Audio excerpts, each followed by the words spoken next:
વિવાદાસ્પદ ભારતી આશ્રમને લઈને મહત્વના સમાચાર। ઋષિ ભારતી બાપુ લંબે નારાયણ આશ્રમમાં પહોંચ્યા છે અને લંબે નારાયણ આશ્રમમાં પોલીસનો ચુસ્ત બંદોબસ્ત ગોઠવાયો છે।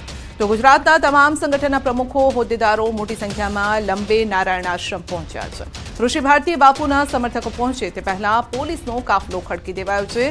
વિશ્વેશ્વરી ભારતી માતાએ કહ્યું છે કે અખાડો અમારો પરિવાર છે।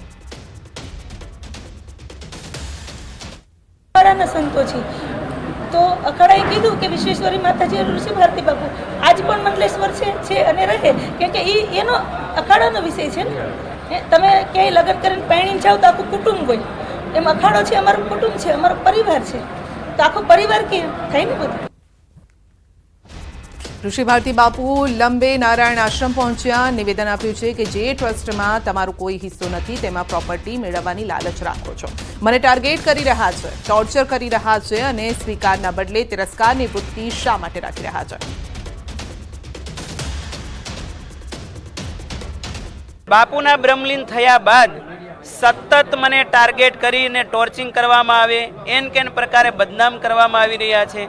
तो हूँ एम कहूं छूं कि तमे स्वीकारने बदले तिरस्कार वृत्ति शा माटे राखो छो कि तमारा करता कोई शिष्य सवायो थईने आवे तो एनो हमेशा स्वीकार थवो जोईए। दरेक गुरुए के दरेक बापे पोताना दीकरा के शिष्य उपर गौरव लेवुं जोईए, परंतु आ वात छे संकीर्ण विचारधारानी के मारा करता कोई हवायो थवुं ज ना जोईए।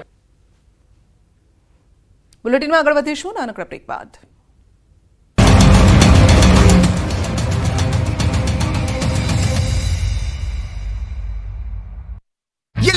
આવી પડી રેકડીઓમાં બેસીને રેસ્ક્યુ કરાયું। ભારે વરસાદના પગલે ખેડા જિલ્લાનો વણાકપુર ડેમ ઓવરફ્લો થયો। ડેમની કુલ સપાટી 221 ફૂટ છે, જ્યારે ડેમની હાલની સપાટી 230 ફૂટ પર પહોંચી છે।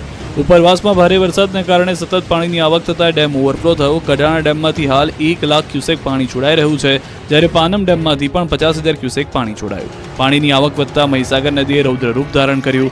મહી બજાજ સાગર ડેમમાંથી પણ હજુ પાણી છોડવાની શક્યતા છે, જેની અસર ખેડાના ઠાસરા અને ગળતેશ્વર તેમજ આણંદ જિલ્લાના નીચાણવાળા વિસ્તારોને થઈ શકે છે। હાલની પરિસ્થિતિને લઈ હાલ તંત્ર એલર્ટ મોડ પર છે। તો ખંભાતના ઉંદેલ ગામે વરસાદી વિરામના 5 દિવસ બાદ પણ જળબંબાકારની સ્થિતિ છે। ગામના ખેતરોમાં ગળાડૂબ પાણી ભરાયેલા છે। સોનારિયા વિસ્તારમાં ઘરોમાં વરસાદી પાણી હજુ પણ ભરાયેલા છે। તો પાસે આવેલા જલુંદ ગામમાં પણ કંઈક આવી જ સ્થિતિ છે। પશુઓના ઘાસચારાથી લઈ ડાંગરના પાક પર પાણી ફરી વળ્યા છે। ડાંગરનો પાક પાણીમાં નષ્ટ થયો છે। આ બાજુ નડિયાદમાં ધોધમાર વરસાદને કારણે શાક માર્કેટમાં પાણી ભરાયા છે। સંતરામ રોડ પર આવેલી મુખ્ય શાક માર્કેટમાં ઘૂંટણસમાં પાણી ભરાયા। દુકાનોમાં 4 ફૂટ જેટલા પાણી ફરી વળ્યા। 70 થી વધુ દુકાનોમાં પાણી ભરાતા શાકભાજીને નુકસાન થયું। વેપારીઓને લાખોનું નુકસાન। એપીએમસીના ચેરમેને લીધી મુલાકાત। ઉત્તર ગુજરાતમાં પણ મેઘાની સવારી આવી પહોંચી હતી। આ દ્રશ્યો છે પાટણના। ભારે વરસાદ બાદ જ પાટણ પાણી થઈ ગયું। 3 ઇંચ વરસાદ ખાબકતા નીચાણવાળા વિસ્તારમાં પાણી ભરાયા। પાટણના પદ્મનાથ વિસ્તારમાં માર્ગ પર પાણી ભરાયા। પદ્મનાથથી 5 ગામના જોડતા માર્ગ પર જળબંબાકારની સ્થિતિ સર્જાઈ। રામનગર, બોરસણ, નોરતા, રણુજ સહિતના 5 ગામોને જોડતો માર્ગ પાણીમાં ગરકાવ। વાહન ચાલકોને ભારે હાલાકી વેઠી માર્ગ પસાર કરવો પડ્યો હતો। મહેસાણા પણ પાણી થઈ ગયું। મહેસાણામાં વરસાદ વરસતા રસ્તાઓ પાણીમાં ગરકાવ થયા। છેલ્લા 24 કલાકમાં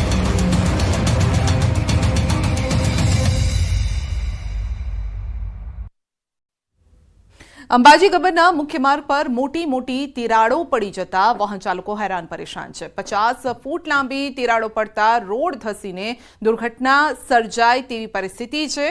તો રોડની સાઈડનો માર્ગ રોડથી અલગ થયો છે, તિરાડો પડી ગઈ છે। આ દ્રશ્યો સામે આવી રહ્યા છે। રોડની બાજુમાં લાગેલી સ્ટ્રીટ લાઇટ પણ ધસી પડે તેવી સ્થિતિ છે। અંબાજી પાસે ભાદરવી મેળા દરમિયાન મોટી સંખ્યામાં પદયાત્રીઓ એસટી બસ જેવા સાધનોમાં તેઓ જાય છે। ઘણા લોકો પદયાત્રા કરતા હોય છે, ગબ્બર દર્શનાર્થે જતા હોય છે અને ગબ્બર જતા માર્ગ પર વીજ થાંભલો પડી જાય તેવી ભીતિ સેવાઈ રહી છે।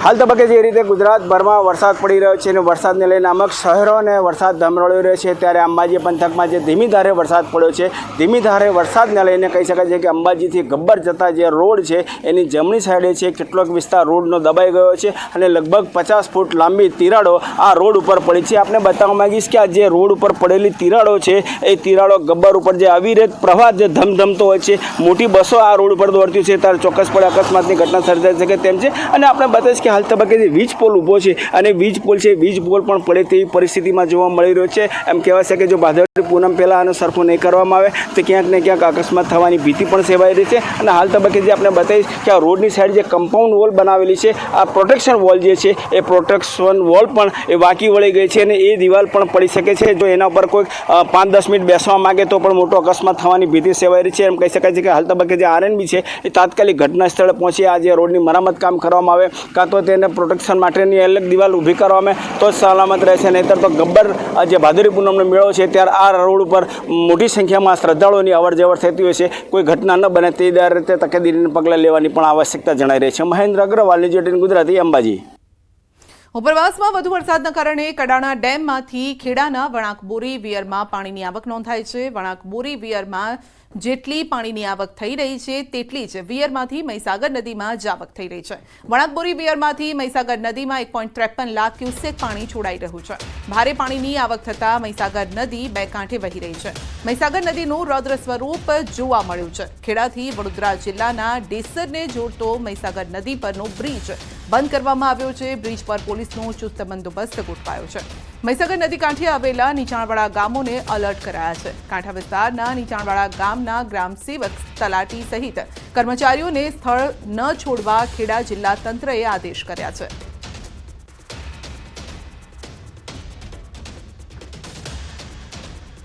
વડોદરામાં 9 ફૂટ લાંબો મગર દેખાતા લોકોમાં ફફડાટ છે. વડોદરામાં મહાકાય મગરનું રેસ્ક્યુ કરાયું છે. ઈએમઈ ટેમ્પલના મેદાનમાં નીકળ્યો વધુ એક મગર. વનકર્મીઓએ 9 ફૂટ લાંબા મહાકાય મગરનું રેસ્ક્યુ કર્યું છે. શહેરમાંથી અત્યાર સુધીમાં 45 થી વધુ મગરનું રેસ્ક્યુ કરવામાં આવ્યું છે.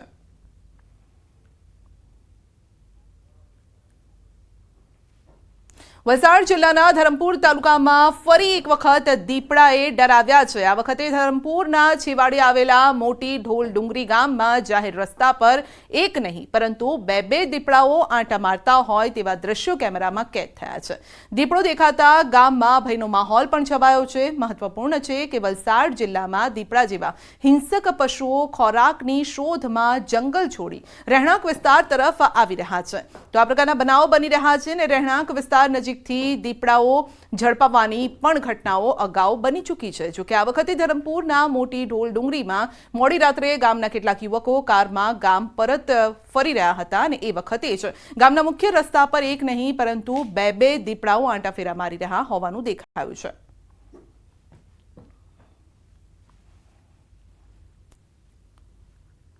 વડોદરાના પાદરા તાલુકાના ડબકા ગામે એક સાથે 10 થી 15 લોકોને લાગ્યો છે વીજ કરંટ.